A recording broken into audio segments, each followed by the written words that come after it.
आज आपण काय बघणार आहे ना, तर दत्तगुरूंचा जन्म कसा झाला. आपल्याला थोडीशी कथा सगळ्यांना माहिती आहे अनसूया मातेची. फक्त ती जर आणखी शास्त्रशुद्ध पद्धतीने आपण ती जाणून घेणार आहे. अनसूया माता आणि अत्री ऋषी. दत्तगुरूंचं नाव काय आहे? दत्तगुरु. दत्ताचा अर्थ काय? दत्त जो देतो. आपण म्हणतो ना दत्तक, देतो. तर दत्त जो देतो, जो देऊन मोकळा होतो. त्यामुळे दत्तगुरु ह्या एकच देव आहेत असं नाही का तुम्ही काहीही मागा, तुमचं काम असं म्हणा. आपण दत्तगुरु स्वामी हे त्यांचंच एक रूप आहे ना. असं कधी होतं का आपण स्वामींकडे एवढी स्वामींकडे गर्दी का वाढलेली? तुम्ही जे मागतात ते स्वामींकडे तुम्हाला मिळतच. मग तेच दत्तगुरु आहे ना. दत्ताचा अर्थच आहे की दत्तात्रय, दत्त अधिक अत्रेय. अत्री मुनींचा जो मुलगा आहे तो दत्तगुरु. आणि आई कोण आहे? अनसूया, जिला असूयाच नाहीये. स्त्रीचा पहिला धर्म काय? तिला असूया असते. हिने ही साडी घातली, मी ही घातली. साधे दिराची बायको, भाऊजाई हे आहे आपली बहिणी बहिणी जरी असतील त्याच्यावरनं जावा जावा, नंदा, वहिनी, ह्या सगळ्यांमध्ये बाजूची बाई, कोणाचंही या दोन बायका असल्या, किती मैत्रिणी असल्यावरती होती बोलते तरी आत इने असं घातलं, इने असं साधं गाऊन घालू दे, इने असं केलं, हिचं घर असं. असूया ही स्त्री जन्माला मी म्हणते की अशी ती जन्मापासूनच आली. त्यामुळे ती अनसूया वेगळी की जिला असूयाच नाही आहे. आणि अत्री म्हणजे का? अत्री, त्रीचा अर्थ तीन. त्या तीनाच्या पलीकडे जे गेले ते अत्री. मग ते तीन काय आहे ना, तर सत्व, रज, तम. म्हणजे ते सात्विकही नाही, राजसिकही नाही, तामसिकही नाही. अशा तीन गुणांच्या पलीकडे जे गेले ते अत्री म्हणून. ज्यांना भविष्य काळ नाही, ज्यांना भूतकाळ नाही आहे, त्यांना वर्तमान काळ नाही आहे. देहामध्ये एक सूक्ष्म देह असतो, एक आत्मा असतो. तीन देहाचे प्रकार असतात. त्या तीन देहाच्या पलीकडे जे गेले ते अत्री मुनी. म्हणजे दत्तगुरूंचे आई वडीलच तसे आहेत. आज एवढं मोठं दैवत आहे ज्या मातेला असूया नाही आणि जे अत्री सगळ्याच्या पलीकडे गेलेले आहे. सगळे तीन बघा, हिवाळा, उन्हाळा, पावसाळा, तीन ऋतू. या जगामध्ये ब्रह्मा विष्णू प्रत्येक गोष्टी तीनामध्ये आहे. त्या तीनाच्या पलीकडे जे गेले ते अत्री आणि जिला असूया नाही ती अशी अनसूया. अशा दोघांच्या पोटीच हे दत्तगुरु जन्म घेऊ शकतात. दुसऱ्यांच्या पोटी म्हणजे तेवढी शक्ती किंवा तेवढी पात्रताच नाही. अशांच्या घरी दत्तगुरूंचा जन्म झालाय. मग तो जन्म कसा झालेला आहे? तर एकदा काय होतं, म्हणजे अनसूया मानतात आपल्या घरी आलेल्या अतिथीला कधीही रिक्त हस्ताने जाऊ देत नव्हती आणि तिचं पातिव्रत्य झालं. म्हणजे पतीविषयी ती अतिशय, म्हणजे मनामध्येही कुठेही एक विचारही तिच्या चुकीचा येत नव्हता.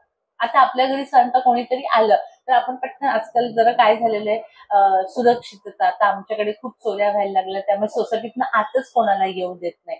आलं तरी आम्ही सेफ्टी डोर मधूनच बोलून घेतो की नाही मम्मी घरी नाहीये, बाहेर गेली. तर आपण पटकन आता घरात घेत नाही. मुंबई सारख्या शहरात अजूनही तशी कळवली तेवढी वाईट वेळ आली पण काही सांगता येत नाही. एलआयजीत वगैरे असं बसल्या बसल्या फिनेल विकायला येतं आणि तोंडावर काहीतरी रुमाल हे करून लोक दागिने देतात. असं काही काही घटना. आणि आमच्या सोसायटीत आणि बाजूच्या सोसायटीत ह्या एक दोन वेळा खूप चोऱ्या झाल्या. त्यामुळे खूप म्हणजे हे केलेलं आहे, वरती कोणाला येऊच देत नाही. आणि आलं तरी मग आम्ही घरामध्ये घेत येत नाही, माहिती नाही ना कोण काय आहे वगैरे. तर जेव्हा आपल्या दारी कोणी अतिथी येतं आणि आपण त्याला काहीही म्हणजे एवढं विचारावं तरी की तुम्हाला पाणी पाहिजे का, म्हणजे कुरिअर बॉय असतात किंवा पोस्टमन असतात, त्यांनी नाही म्हटलं तर तो त्यांचा विषय आहे. पण जर आपण त्यांना विचारलं नाही तर शास्त्र असं सांगतं ते तुमचं सगळं पुण्य घेऊन जातं. त्यामुळे आजपासून दारामध्ये बाजूची बाई जर येते चहा घेतात तर आपण विचारायचंय नाही. आणि मी तर नेहमी म्हणते की दारामध्ये एक वाटीभर खडीसाखर बाजूला ठेवायची आणि ती 2 दाणे खडीसाखरची, नाही तर मग आपलं पुण्य तो अतिथी घेऊन जाईल. किती मोठं शास्त्र आहे ना. तर त्यामुळे विचारायचं आहे. त्यामुळे ते अनसूया माता आपल्या दारात आल्यावर प्रत्येकाला संतुष्ट करायची. पूर्वी हॉटेल नव्हते राहायला किंवा कुठे हॉटेलमध्ये आपण कुठे गावी गेलो उशीर झाला हॉटेलमध्ये राहतो. पण पूर्वी आश्रम असायचे, घर असायचे. लोक विचारायचे की तुमच्या दारात मी आजच्या दिवस राहू का, झोपू का. तर लगेच लोक आपल्याबरोबर जेवायला, गावाला आजही लगेच पटकन त्यांना आनंद होणार, आपल्याबरोबर जेवायला देणार. ते बघणार नाही की चोरी की काय, पण तसे दिवसच नव्हते. त्यामुळे अनसूया मातेचं त्रिभुवनात कीर्ती झाली होती की ती आलेल्या अतिथ्याला संतुष्ट, नुसतं खायला देत नाही तर संतुष्ट करून देते. आणि पातिव्रत्य धर्म तिचा एवढा आहे की देव सगळे ब्रह्मा विष्णू महेशांकडे गेले की हिचं एवढं पातिव्रत्य वाढले की एवढी हिच्या गुणांमुळे एवढं तेज निर्माण झालंय की जे आमचं देव आहे, जिथे देव असतात स्वर्ग, ते हलायला लागले आणि त्याच्यामुळे पूर्ण सृष्टी बिघडून जाईल जर हिचं तेज वाढत राहिलं तर. म्हणून ब्रह्मा विष्णू महेश हे ब्राह्मणाचं रूप घेतात आणि यांच्या आश्रमात जातात. ही पहिली कथा, इथे आपण थांबूया. आता दुसरी कथा की नारद मुनींबद्दल असं सांगितलं होतं की ते हे लावतात म्हणजे भांडणं लावणार, नारद नारद काही कारण, पण खरं तसं नाहीये. नारदांसारखा श्रेष्ठ भक्त नाही. सतत नारायण, आपण किती वेळा श्री स्वामी समर्थ म्हणतो, नाही म्हणू शकत, पण अखंड नारायण नारायण म्हणायचे ते. आणि मग ते गेले माता लक्ष्मी, पार्वती माता आणि ब्रह्मदेवांच्या पत्नीचं नाव सावित्री होतं. ते ब्रह्मलोकात गेले, कैलासावर गेले आणि विष्णू लोकात गेले आणि त्यांनी सांगितलं की एक अनसूया माता नावाची हे आहे, साध्वी आहे, त्या साधूंची पत्नी आहे आणि तिचं पातिव्रत्य धर्म एवढा मोठा आहे. मग जेव्हा असं म्हटल्यावर मग ह्या तिघींना असूया निर्माण झाली. जो साईडला मी स्त्रीचा धर्मच आहे, देवाने तसं दिलेलंच आहे आणि थोडी असूया ही आपल्याला असलीच पाहिजे. जर ही बाई दिवसभरात एवढं करू शकते तर एखादी, आता आपल्याकडे एलर्जी मध्ये पापड लाटतात, मग आजूबाजूला बघून बायका पापड लाटायला लागतात की ही जर करू शकते तर मी एवढी असूया तर माणसाला अभ्यासात कोणी पुढे जात असेल तर मी का नाही जाऊ, ही थोडीशी तर असूया असलीच पाहिजे. आणि ह्या तिघींना असूया वाटते. मग हे आपल्या पतींना बोलवतात आणि सांगतात की खरंच हिचं पातिव्रत्य धर्म एवढं मोठं आहे का, तुम्ही जा आणि परीक्षा घ्या. आता बायकोचं हट्ट आहे, या तिघांनाही नाही म्हणता आलं नाही, त्यामुळे ते तिघही ह्या आश्रमात येतात. आता ह्या आश्रमामध्ये आल्यावर अनसूया मातेला खूप आनंद होतो की अतिथी आले, नाही तर आपलं कसं होतं, अरे ही तर वेळ फोन करून यायला सांगितलं तर बेलच वाजली, अरे देवा आता जेवण तर आपण मोजून जेवण बनवलेलं असतं, काय बदललेलं आहे, त्यात आपलाही दोष नाही आहे, घरं छोटी आहे, आता कसं करायचं. तो भाव कमी झालेला आहे की घासातला घास, जे विठ्ठलाचं गाणं आहे, घासमुखीचा मुखी देऊनी, तो देव आहे, पण तो ह्या गोष्टी लोप झालेल्या आहेत. तर अनसूया मातेला एवढा आनंद होतो ना की अरे आज आपल्याकडे अतिथी आले म्हणजे मला सेवा करायला मिळेल. पण तेव्हा काय झालं, तर तिचे पती जे अत्री मुनी हे स्नानासाठी नदीवर गेलेले असतात. तर कोणाला प्रश्न पडला ह्यावेळेस स्नानाला, तर हे ऋषी दिवसातनं 2-3 वेळा जसं त्यांचं अनुष्ठान असतं तसं स्नानाला जायचे, तर ते स्नानाला गेलेले होते. मग अशा वेळेस माता अनसूया आहेत तिघांना म्हणते की ते ब्राह्मणांचा वेश घेऊन येतात की आपण या आणि बसा. त्यांचे पाय धुते, त्यांना नमस्कार करते आणि त्यांना सांगते की तुम्ही भोजनासाठी बसा. मग ते म्हणतात की आम्हाला नागनं भिक्षा वाढ. आता नागनं, नग्न नाही. नागनं ह्या शब्दाचा अर्थ आहे की जे अन्न शिजवलेलं नाहीये, जे तळलेलं नाहीये, जे भाजलेलं नाही. म्हणजे काय येतील याच्यामध्ये, फळं येईल, कच्च्या शेंगा असतात, अशा कच्ची भाजी आहे. म्हणजे याचा पुढे ह्या कथेचा थोडासा हे झालं, नागनाचं नग्नवर आलं की आम्हाला नागन भिक्षा वाढ. आणि दुसरा शब्द असा आहे, नागनाचा अर्थ होतो की नग्न, म्हणजे तू वस्त्र काढून आम्हाला भिक्षा वाढ. ते म्हणतात की तू इतकी सुंदर आहे, कारण ती तिचं पातिव्रत्याची परीक्षा घ्यायला लिहिली असतात. तर ते म्हणतात तुम्ही एवढ्या सुंदर आहात की आम्हाला तुम्ही विवस्त्र, शब्द सुद्धा बघा नीट वापरला आहे की तुम्ही आम्हाला विवस्त्र होऊन भिक्षा वाढा. तर हे सगळं ऐकल्यावर अनसूया माता पटकन एक पाऊल, कोणतीही स्त्रीला जर कोणीही पुरुष असं वाईट नजरेने बघितलं तर स्त्री खूप हुशार असते. मी नेहमी म्हणते की मागून एखादा माणूस वाईट विचाराने जरी आला तरी आपल्याला इथे डोळे असतात, आपल्याला कळतं एक माणूस सारखा माझ्या मागे केव्हाचा येतोय. बसमध्ये बघा चुकून धक्का लागला तर काही वाटत नाही, पण कोणी मुद्दाम धक्का दिला तर प्रत्येक अवयवाला डोळे आहेत. त्यात स्त्रीला तर जास्त सौभाग्यवती आहे, 100 भाग्य तिच्याकडे, ती एवढी हुशार आहे. आपल्या मुलीला घेऊन आपण बरोबर झालं नाही, एखादा माणूस पुन्हा पुन्हा बघत असेल तर आपण लगेच तिला ह्या बाजूला घेऊ, आपल्याला लगेच कळतं की नाही याच्या मनामध्ये वाईट आहे. घरी कोणी आलं तरी ते पुन्हा आपण मिश्रा म्हणतो ह्या माणसाला बोलवू नका, याची नजर चांगली नाहीये. तर ती अनसूया मध्ये पटकन मागे होते. तिला लक्षात येतं की हे कोणी साधी माणसं नाहीये. जर ब्राह्मण साधू असते तर एक तर ही मागणी केली नसती आणि यांनी ही मागणी केली म्हणजे हे माझ्या परीक्षा, कारण ती एवढी तप केलेली आहे, तिला काय ओळखायला वेळ लागणार नाही. तर ती म्हणते की ही माझी परीक्षा बघायला आलेली आहे. आता माझा धर्म काय आहे की आलेल्या आतिथ्याला खायला द्यायचं. जर मी यांना नाही सांगितलं तर माझं ते व्रत तुटेल. आणि मी कपडे काढून यांना जर भिक्षा दिली, नग्न अवस्थेत भिक्षा दिली, विवस्त्र अवस्थेत, तर इथे माझं पातिव्रत्य झालं. म्हणजे तिला किती मोठी ती बुचकळ्यात पडल्यासारखी झाली की आता काय करायचं. मग ती आतमध्ये जाते, तिच्या पतीचं स्मरण करते. कधी पण आपल्या आयुष्यात आपण नेहमी म्हणतो की संकट आलं ना, पटकन डोळे बंद करत स्वामींना आवाज द्या. स्वामी आपल्याला उत्तर कशाही पद्धतीने कोणीतरी येईल, काहीतरी मदत, स्मरतुगामी दत्तगुरूंना काय म्हणतात, स्मरतोगामी. ज्यांचं स्मरण करतात ते क्षणात. तुम्ही हा अनुभव घरी घ्या, महाराजांना मनापासून हाक मारा. दत्त जयंतीला तुम्ही इथे या, तुमच्या घरची दत्त कधी जागृत करणार? प्रत्येकाच्या घरामध्ये दत्ताची मूर्ती, स्वामींची मूर्ती, फोटो असेल, नसेल एक सुपारी घ्या. त्या दिवशी महाराजांना म्हणायचं आज तुमचा जन्मदिवस आहे, छोटा पाळणा काहीतरी तुम्हाला जशा पद्धतीने करता येईल. त्यांना दही भात करा, डाळ भात करा. छोट्या बाळाला काय खायला देतो आपण? बाळ नुकतंच जन्माला आलेलं असेल ना ते, तर तुमच्या पद्धतीने आपल्यातला दत्त जागृत आणि ते स्मरतोगामी आहे, ते धावत येतील. विठ्ठलाच्या जी आपली मूर्ती आहे पंढरपूरला, तर तुम्ही बघितलं असेल की एक मोठा टिळा लावतात, त्याच्यामध्ये काळा बुक्का लावतात.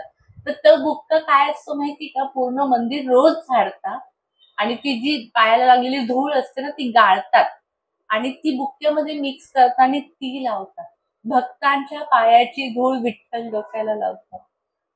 म्हणजे आपण लाईनीत दर्शनाला गेलेलो असतो ना, आपल्याकडे आपण लाईनीत वाट बघतोय, तर ते त्यांना खूप वाईट वाटतं विठ्ठला, की माझे भक्त तिष्ठत उभं आहे म्हणून त्यांच्या पायाची धूळ मस्तकी लावणारा देव आहे, तर त्याला हाक मारला तो येणार. त्यामुळे आपल्या घरी पण दत्त आले पाहिजे. इथे तर असतातच ना, पण आपल्या घरी तो देव आला पाहिजे. तर अनुसूया माता आतमध्ये जाते. तिच्यासाठी पूर्वी असं सांगितलं जायचं की आपले पती हीच परमेश्वर होते, पण तो काळ वेगळा होता. जाता हे कोणी ऐकलं लगेच पुरुष म्हणतील. आता गोसाई त्यांनी सांगितलंय की मीच परमेश्वर, तू माझीच पूजा कर, पण तो काळ वेगळा होता. कारण तसे सगळे धर्म ते पुरुष फॉलो करायचे. मग आपण पुन्हा गुरु शोधायचा नाही, देव शोधायचा नाही आणि त्या पतीची सेवा म्हणजे कितीतरी साधू अखंड साधनेत असायचे आणि त्यांची पत्नी हजारो वर्ष फक्त त्यांना खाऊ पिऊ घाल, त्यांची व्यवस्था, त्यांना फुलं दे, ह्या पद्धतीच्या साध्वी होत्या. पण तसे पती होते म्हणून त्या पतीला गुरु मानलं असतं, काही हरकत नाही. काळ बदललेला आहे, कलियुगात आणखीन सगळंच बदलत जाणार आहे. हा कलियुग नुकताच सुरुवात झाला. तर तिने आत गेली, पतींना स्मरण केलं. तिकडे हे अत्री मुनींना सगळं चालू होतं की घरामध्ये काय काय चाललंय, त्यांना तर दिव्य दृष्टीच असते अशा. त्यांनी स्मरण केलं. ती दिवसातनं 3 वेळा आपल्या पतीची पाद्य पूजा करायची आणि त्याचं तीर्थ भरून ठेवायची आणि ती प्राशन करायची. आतमध्ये घेतलं ते तीर्थ तिने प्राशन केलं आणि ते तीर्थ घेऊन बाहेर आले. आता याच्यात पण 2 सांगितलं जातं की गंगेचं तीर्थ घेतलं आणि काही ठिकाणी सांगतं की त्यांच्या पायाचं तीर्थ तिने पिलं आणि गंगेचं पाणी घेऊन बाहेर आली आणि ह्या तिघही साधू जे ब्राह्मण बसले होते त्यांच्या अंगावर ते तीर्थ टाकलं. तप एवढं होतं की तीनही लगेच क्षणार्धात बालक झाले. त्या बालकांना तिने उचललं आणि बालकांची जी इच्छा होती त्या ब्राह्मणांची की तू विवस्त्र होऊन आम्हाला भोजन दे, तिने यथोच त्यांचं पोट भरेपर्यंत त्यांना स्तनपान केलं. ती विवस्त्र झाली, शब्द तो पाळला आणि ते तिघं झोपी गेले. तर ते बाळ होऊन गेले होते आणि मग तिने तिघांना पाळण्यात टाकलं आणि आपलं आपलं काम करत असते. आता इकडे ही गोष्ट लक्ष्मी, पार्वती माता आणि सावित्री ब्रह्मदेवांची पत्नी आहे त्यांना कळलं. त्या घाबरल्या की आपले पती बाळ झाले. एवढं हिच्यामध्ये तेज हे तोपर्यंत त्यांना कळून गेलं होतं. त्या नारद मुनींना म्हणतात की हा अत्री मुनींचा आश्रम कुठे आम्हाला सांगा. नारद मुनी लांबूनच आश्रम दाखवतात. तो तिकडे आश्रम आहे, तिथे तुमचे पती आणि त्या ह्या तिघी येतात आणि अनुसूया मातेची माफी मागतात आणि सांगतात की आम्ही असं ऐकलं होतं आणि आम्हाला वाटलं होतं की तुमच्या खरोखर आहे का त्याची परीक्षा घ्यावी म्हणून आम्ही ब्रह्मा, विष्णू, महेशांना पाठवलं होतं. आम्हाला आमचे पती परत द्या. त्यांना पण खूप दया येते. हा भाव पाहिजे. तर म्हणाल हा आता तुम्हाला चांगलीच अद्दल घडली.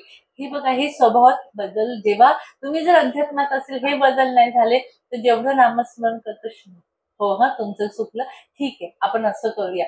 त्यांना पण त्यांची कीव येते आणि मग ते आपल्या पतीला सांगतात की अहो असं असं झालेलं आता काय करायचं. ते म्हणतात ते परत तीर्थ घे आणि त्यांच्या अंगावर टाक. ते तीर्थ त्यांच्या अंगावर टाकतात आणि ब्रह्मा, विष्णू, महेश हे प्रकट होतात. ते प्रकट झाल्यानंतर अनुसूया मातेला आशीर्वाद देतात की आम्ही प्रसन्न झालेलो आहोत की तुझ्यामध्ये एवढं सत्व आहे, तुमच्यामध्ये तुम्हाला काय मागायचं ते मागा. ते म्हणतात की ब्रह्मा तुमच्या तिघांचं एक एक स्वरूप माझ्याकडे बाल स्वरूपात. त्यामुळे त्यांना दूध पाजलं होतं, आई झाली होती, त्या बाळांबद्दल प्रेम वाटत होतं. ते कथाच म्हणतात आणि ब्रह्मामधनं विष्णूमधनं दत्त, ब्रह्मामधनं चंद्र आणि महेशामधनं मला त्यांचं नाव पटकन आठवत नाही पण एक मी परत सांगते दुर्वास मुनी ह्या तिघं एकत्र येतात आणि त्यांच्या आश्रमात राहायला लागतात. आता त्यानंतर असं होतं की हे तिघ जण आई वडिलांची सेवा करत असतात. याच्यातले दुर्वास मुनी आणि चंद्र आहे ना, हे सांगतात आईला काही दिवसांनी की आई आम्हाला ना तपश्चर्या करायची, आम्हाला काही हा संसार याच्यामध्ये आनंद नाही आहे. तर दत्त जो आहे विष्णूंच्या ह्याच्यातनं जे आले होते दत्त, त्या दत्ताला तुझ्याजवळ राहू दे, आम्हाला साधनेला जाऊ दे. बघा पूर्वी जर आपल्याला जप तप करायचं असेल, नर्मदा परिक्रमा जरी करायची असेल तर पती, आई वडील, मुलांना परवानगी घ्यायला लागते. की मी काही काही लोक तुम्ही पूर्वी ऐकलं असेल गावाला बायकोला मुलांना सोडून निघून जातात, संसाराचा कंटाळा येतो आणि कुठेतरी जाऊन भगवे कपडे घालतात आणि साधू होतात. तर तसं चालत नाही. आपल्या पतीची, मुलांची, आई वडिलांची, सगळ्या संसारातल्या लोकांची परवानगी घ्यायची की मी असं असं करते. त्यांनी होकार दिलं तरच तो तुमचा परमार्थ लागू पडतो. याचा संसार किती माणसं असतात ना की आता काही नको, आम्हाला फार कंटाळा आला तर आता मी संन्यास घेऊन घेणार आहे असं बोलणारे असतात ना. पण कंटाळा आला म्हणून देवघर म्हणजे संसार सोडायचा नाहीये, तो आनंदाने सोडायचा आहे. ते हे परवानगी घेता आईची, आई तशी परवानगी देते आणि मग ती म्हणतात जाताना आमच्यातला अंश म्हणजे चंद्र आहे तो आपल्यातला अंश दत्तांमध्ये आणि दुर्वास ऋषी आहे तो आपल्यातला अंश दत्तामध्ये घेऊन निघून जातात. आणि अशा पद्धतीने तो जातो. आणि तो जो दिवस होता तो आपण दत्त जयंती म्हणतो. एका ब्रह्मांड पुराणामध्ये असं सांगितलं आहे ना की अत्रि ऋषी एका पर्वतावर ध्यानाला बसले. वृक्ष पर्वत, त्या पर्वताचं नाव होतं आणि तिथे ध्यानाला बसले. इतका ध्यानाला बसले की सगळीकडे आग लागली त्यांच्या तेजाने. तेव्हा ब्रह्मा, विष्णू, महेश हे त्यांच्या समोर प्रकट झाले की ते म्हणे तुमच्या तपाने आम्ही प्रसन्न झाले, तुम्हाला काय पाहिजे. तेव्हा ते म्हणे की तुम्ही तिघही मला मुलं हवे आणि मला एक सुंदर मुलगी पण हवी आहे. अशा पद्धतीने हे तिनं त्यांची मुलं झालेले आहे आणि त्यांना एक मुलगीही झालेली. अशा पद्धतीने दत्तगुरूंचा जन्म झालेला आहे. आता तुम्ही गोष्ट ऐकली असेल की एकनाथाच्या घरी श्रीखंड नावाचा एक पाणी भरायचा म्हणजे देव भक्तांकडे. आत्ताच मी विठ्ठलाची काय गोष्ट सांगितली की तो कपाळी त्या भक्तांची माती लावतोय, त्या भक्ताच्या घरी पाणी भरायला तो असतो. तर मग हे बाळ कसे झाले ना अत्रि मुनींच्या घरी, तर काय भक्ती होती ना. तर अनसूया, जिला असूया नाही, जे अत्रि मुनी, ती प्रतिव्रता कोणासाठी होती ना, अत्रि, की ज्यांना कसलाही राग लोभ दोष नाही, म्हणजे ते देवाच्याही पलीकडे होते, अशा बद्दल ती पतिव्रता होती, अशा मुनींबद्दल पतिव्रता होती. तर ते देव एवढे प्रसन्न झाले ना, तर त्यांच्या घरी त्यांना बाळ होऊन यावं असं वाटलं. अशी हे दत्त